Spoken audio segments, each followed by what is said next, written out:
वो वैश्य हो चाहे वो शूद्र हो, दुनिया के लोग उसको नीची दृष्टि से देखने लगते हैं। कभी ये विचार मत करना कि हम इस जाति के हैं इसलिए लोग ओछी दृष्टि से देख रहे हैं, हम इस वर्ण के हैं इसलिए लोग ओछी दृष्टि से, ना ना ना ना। जिस ब्राह्मण के पास में भी धन की कमी होती है दूसरे लोग उसको गलत दृष्टि से देखने लगते हैं। जिस वैश्य के पास में भी धन की कमी होती है उसको लोग गलत दृष्टि से देखने लगते हैं। जिस क्षत्रिय के पास में भी धन की कमी होती है लोग उसको गलत दृष्टि से देखने लगते हैं। जिस शूद्र के पास में धन की कमी होती है उसको लोग गलत दृष्टि से देखने लगते हैं। जब आपकी परिस्थिति ठीक नहीं होती है उस समय कोई आप पर दृष्टि नहीं देता, कोई दृष्टि नहीं देगा। जब आपकी परिस्थिति ठीक नहीं होगी उस समय आपके पास में कोई आना पसंद नहीं करेगा। और जब आप मेहनत करना चालू कर देंगे, खूब मेहनत करेंगे, दिल और जान से मेहनत करना चालू कर देंगे, तो दुनिया के लोग, मोहल्ले के लोग, समाज के, परिवार के, कुटुंब के लोग तुम पे हंसना चालू कर देंगे। बताओ, चला मेहनत करने, कुछ मिल रहा है? कुछ मिल रहा है? पहले दुनिया के लोग साथ नहीं देंगे, जब मेहनत करने लगोगे तो दुनिया के लोग तुम पर हंसने लगेंगे।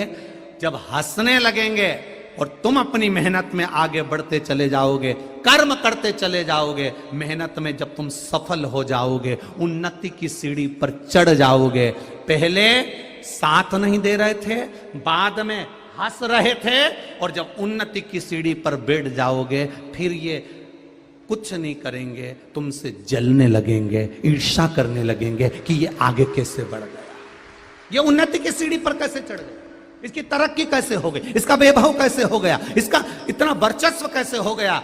3 क्रम है। जब आप गरीब रहेंगे, जब वैभव नहीं रहेगा, धन नहीं रहेगा, दौलत नहीं रहेगी, तब कोई तुम्हारे ऊपर दृष्टि नहीं देगा, तुम्हें कोई पूछेगा नहीं, कोई तुम्हें जानेगा नहीं। सारी दुनिया में लिफाफा जाएगा, सारी दुनिया में पत्रिका जाएगी, तुम्हारे यहाँ शादी की पत्रिका भी बड़ी मुश्किल से आएगी। साहब देखा है, हमने देखा है। जिस मोहल्ले में रहते हो उसी मोहल्ले में देख लेना, थोड़ी धन कम होगा ना तो मोहल्ले के लोग भी शादी की पत्रिका बड़ी मुश्किल से देते हैं। और जब धन बढ़ जाएगा, नाम बढ़ जाएगा, सत्ता बढ़ जाएगी, वैभव बढ़ जाएगा, प्रतिष्ठा बढ़ जाएगी, तो तुम्हें पत्रिका इसलिए दी जाएगी कि तुम्हारे साथ में फोटो खिंचवाना है। इतनी नाम वाला व्यक्ति आएगा, इतनी सत्ता और वैभव वाला व्यक्ति आएगा तो थोड़ा फोटो खिंच जाए, पत्रिका दी जाती है। धन नहीं, तुम्हारे पर किसी की दृष्टि नहीं। कर्म करना चालू करा, मेहनत करना चालू करा, तब लोग हंसे, और जब मेहनत कर कर सफल हो गए, उन्नति की सीढ़ी पर चढ़ गए, तो फिर लोगों के हृदय में ईर्ष्या जा। कोई कहता है ये बड़ा है, कोई कहता है कि ब्राह्मण बड़ा है, कोई कहता है क्षत्रिय बड़ा है, कोई कहता है वैश्य बड़ा है, कोई कहता है शूद्र बड़ा है। शिव महापुराण की कथा कहती है, शंकर का गुणगान कहता है कि दुनिया में सबसे बड़ा वही है जिसने अपने भजन के बल पर संसार का उत्थान कर दिया, कल्याण कर दिया, जनमानस को भगवत भजन के माध्यम में लगा दिया।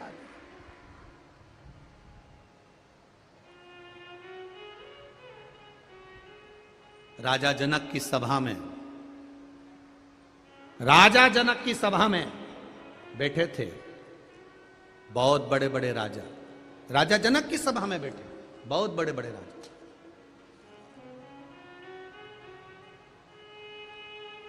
और राजा जनक की सभा में इतने बड़े बड़े विद्वान बैठे हुए थे, बहुत विद्वान लोग बैठे हुए थे, और विद्वानों में भी विद्वान सारे राजा जनक की सभा में। जैसे अष्टावक्र जी आए, अष्टावक्र जी के आते से ही सब ठहाका लगाकर हंसने लगे, सब ठहाका लगाकर हंस रहे। अष्टावक्र जी ने देखा कि मेरे आने पर सब हंस रहे हैं, क्योंकि 8 जगह से मैं टेढ़ा हूं, मैं 8 जगह से टेढ़ा हूं, ये सब हंस रहे हैं, देखा हूं। अष्टावक्र जी ने कहा राजा जनक जी से, जनक जी आपकी जितनी सभा में लोग बैठे हैं ना, ये हृदय को देखने वाले नहीं, ये चामड़े के शरीर को देखने वाले हैं। जिस दिन किसी के हृदय को पढ़ना अगर ये सीख गए, उस दिन इनकी जिंदगी अपने आप संवर जाएगी। हृदय को पढ़ना सीखना।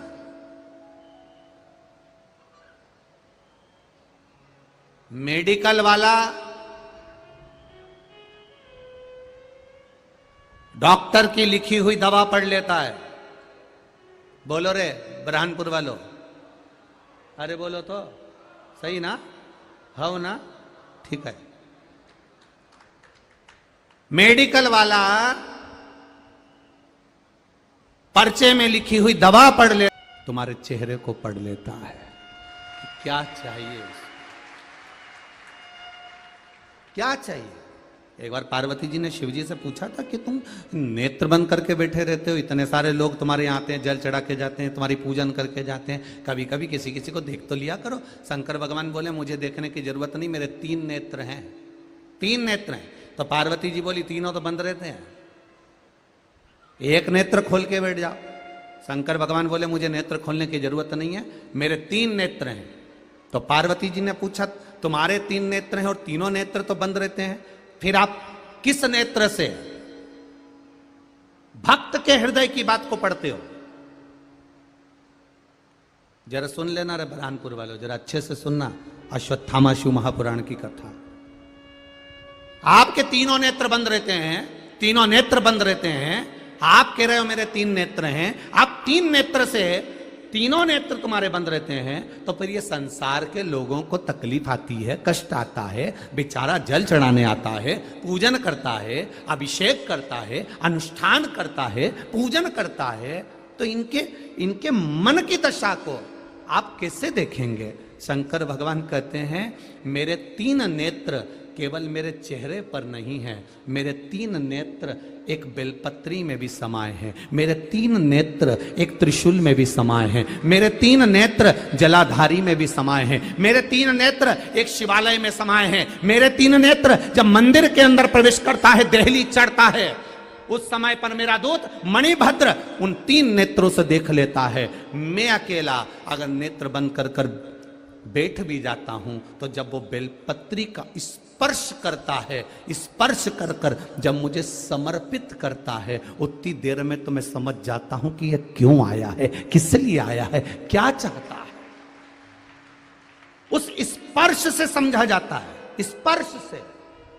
आज भी हमारे रिसर्च वालों ने रिसर्च किया है, मात्र स्पर्श से समझा जा सकता है कि व्यक्ति का व्यवहार कैसा है। स्पर्श से एक व्यक्ति, एक पुरुष एक कन्या को या स्त्री को या नारी को या किसी एक व्यक्ति को अगर स्पर्श करता है तो उससे मालूम पड़ जाता है कि इसकी लालसा क्या है। स्पर्श मात्र से पहचान हो जाती है कि यह चाहता क्या है। बस उसी तरह शिव कहते हैं बेलपत्री का मात्र स्पर्श, जब बेलपत्री चढ़ाने वाला डंडी को पकड़ कर चढ़ाता है, मैं समझ जाता हूं कि ये कहीं ना कहीं चिंताग्रस्त है। जब बेलपत्री चढ़ाने वाला मध्य भाग को पकड़ कर चढ़ाता है, मैं समझ जाता हूं कि इसकी ग्रह दशा के अंतर्गत घर में इसको चिंता बहुत है। जब बेलपत्री 2 पत्तियों का स्पर्श कर कर चढ़ाता है, मैं समझ जाता हूं संतान के रोग और बीमारी का तकलीफ है। जब बेलपत्री बीच की पत्ती को पकड़कर वो मुझे समर्पित करता है, मैं समझ जाता हूं इसको वैभव और धन की कमी है। जब बेलपत्री थोड़ी सी भी गीली होती है, जब वो चढ़ाता है, मैं समझ जाता हूं कि इसके तन में कोई रोग समाया हुआ है। बेलपत्री में कोई डूट पीछे रह जाता है और ये समर्पित करता है, मैं समझ जाता हूं अदालत का कोई केस चल रहा होता है।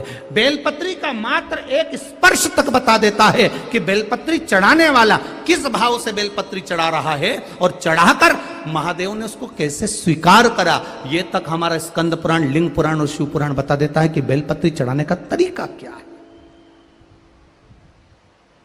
दुनिया के लोगों बेलपत्री का स्पर्श मात्र बता रहा है, स्पर्श मात्र।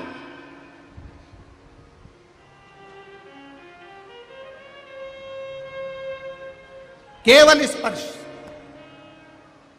क्यों? घर के मंदिर में और बाहर के शिवालय में, बाहर के मंदिर में एक अंतर होता है। घर के मंदिर में और बाहर के मंदिर में एक अंतर होता है। घर